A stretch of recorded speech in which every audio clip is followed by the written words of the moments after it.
Chris Kill with your level 1 plank toe rock. For level 1 plank toe rock, I'm going to start on my elbows, come to a plank position, my back is flat like a table as opposed to overarching or rounding. I'm just rocking forward on my toes and rocking back on my toes. Just like this, making sure that no raising of the back occurs, alright? So just rock within the range of motion that you have, and then as you get better, rock farther forward, rock farther back, just move slowly. I can hit more of the obliques by spreading my legs very wide.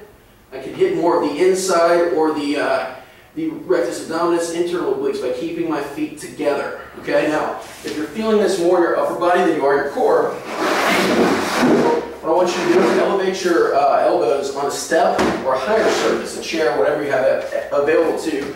This is going to take some weight off the upper body and ensure you're focusing on your core versus your arms.